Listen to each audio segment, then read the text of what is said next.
Peace. Welcome to Queen L LLC. This is Queen L. Thank you so much for joining me today. Today's video is regarding patterns that are apparent in our natal charts, also referred to as our birth chart. So, first, pull your birth chart, okay? Now, there are free resources online. There are apps with that will pull your natal chart. I recommend pulling a circular chart versus a chart in table form because there are sometimes placements that are missed if there isn't one of our main planetary bodies located in that house. So definitely pull a circular chart. Those are available online for free. And then let's dive in with regard to those patterns. Now, there are 6 main patterns, and then there's a 7th, which is essentially no pattern. Now, the patterns that I will show you today, they cover what I call the Big 10 planets or planetary bodies, which are also referred to as luminaries, and those are the sun and moon. So the 10 planetary bodies include the 8 planets aside from Earth in our solar system. That's including Pluto, and then the sun and the moon. So that makes 10 planetary bodies. Now we have 12 houses in our natal chart. So you will see at least 2 houses that don't have any planets in them. And if you're wondering what that means when you have what's known as empty houses, I will link my last video above where I discussed that at greater length. Now, with regard to the first pattern, it is called a splash. As you can see by this first pattern, the planetary bodies are essentially spread out throughout the chart. There's no particular identifiable pattern among their placement. You just see them throughout. And what is depicted when someone has their planetary bodies spread out like this is someone who they have varying interests. They don't necessarily have a primary focus point in their life, but their interests are spread out. This individual is a very well-rounded, diverse individual. One thing to note is that this person's interests could be all over the place and need some type of focus. So it's great to be well-rounded, but you want to make sure that you also have a sense of focus and a sense of purpose. And so there's a need to balance out the two. The next pattern is the seesaw pattern. As you can imagine, when you think of a seesaw, this pattern is depicted by 2 clusters throughout the chart. The clusters are typically in opposing sides of the chart as well. So if you have a seesaw pattern in your chart, typically you have 2 very conflicting or contradictory aspects of your lifestyle, almost having a tendency to vacillate between the 2, and which have a stark difference from each other, and almost running into living like a double life. This individual will succeed in life when they're able to find a balance or a happy medium between those 2 lifestyles. And I would recommend, when you have a seesaw pattern in your chart, to look at the houses that those planets are in, and those are essentially the areas of your life that have such a stark contrast from each other. Next pattern is the bucket pattern. With the bucket pattern in your chart, as you saw from the image that I displayed, most of these 10 big planetary bodies are grouped in one quadrant or hemisphere of your natal chart. Then you will find 1 to 2 planetary bodies almost in direct opposition of that cluster of planets, and those 1 to 2 planetary bodies are referred to as the handle of the bucket. This individual is someone who is typically focused in that area where the handle is.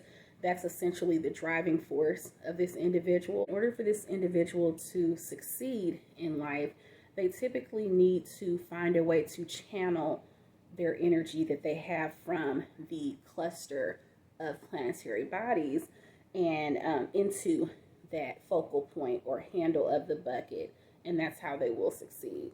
The next pattern is the bowl pattern. For this pattern, all of the planetary bodies are in one hemisphere of the chart. The other hemisphere is empty. This is an individual who is very driven and focused on that hemisphere where all of the planetary bodies are clustered. In order for this individual to succeed, they need to find a way to use the attributes and the energy that the hemisphere that has all the planetary bodies possesses, and find a way to integrate those abilities into the hemisphere that does not have any energy from planetary bodies. The next pattern is the splay pattern. This pattern is depicted by 2 or 3 pairs of planetary bodies spread out like a tripod. This individual is very talented and eccentric and living quite a diverse lifestyle, but they don't have a sense of structure, nor do they desire to have a strict regimen. So in order for this individual to succeed, they need to find a way to reach a level of synergy among those 3 clusters that are a part of the tripod. The next pattern is the locomotive pattern. This pattern is similar to the splash pattern in that the planets are spread among houses, but one distinct difference that the locomotive pattern has is the planets are spread among approximately 8 or less houses, and they are all adjacent. Now, in order to identify the locomotive of this chart, and I will display an image to show you what I mean, but in order to identify the locomotive, you would look at the group of empty houses. The house that is furthest around, if you are moving in a clockwise manner from the one end of the empty houses to the other, the house that's at the end of that group of empty houses, or essentially the beginning part, if you move clockwise, the beginning of the houses that have all of the planetary bodies, that's representing the locomotive, and that is the driving force of this individual. This individual may be a bit of a loner and may feel unfulfilled. So one way for this individual to feel fulfilled is to identify the houses that are empty and to work to integrate some of the energy of the houses that have planetary bodies into those empty houses. And the final chart pattern is the bundle or wedge pattern. This pattern depicts all of the planetary bodies clustered into approximately 4 houses. There's extreme focus with this individual in those areas where the houses are that possess all of the planetary bodies, and this person may be a bit closed off and a bit inflexible with regard to opening up their perspective on the world and society as a whole and just interacting with other people. This individual would benefit from a career where there is a primary focus, because if they were entering into a field that did not have an emphasis on a primary goal and a primary focus, then they may feel a bit of angst because that is going against their nature. So while it would be easy to say, oh, this person just needs to open up, loosen up, if that is not their nature, they can perform different activities to try to socialize more or develop a spiritual community that they feel resonates with them. But in order for this person to feel at home and to succeed, specifically with regard to a career, this individual would thrive more in one that has a primary or specific focal point. As I always say, this is just the tip of the iceberg. There are so many other patterns and different ways of looking at the chart that will really stand out. I would recommend, if you have any more questions, as always, feel free to ask them in the comment section below, and it would be my pleasure to answer them.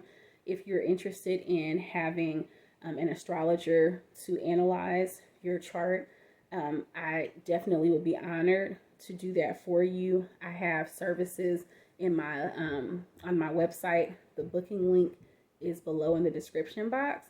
And then we can chat about your chart and I can go over all of that with you. But this is a component of your chart as well. So I hope that I have been helpful. Peace. I wish you all well. Thank you so much for joining me today. Ashe.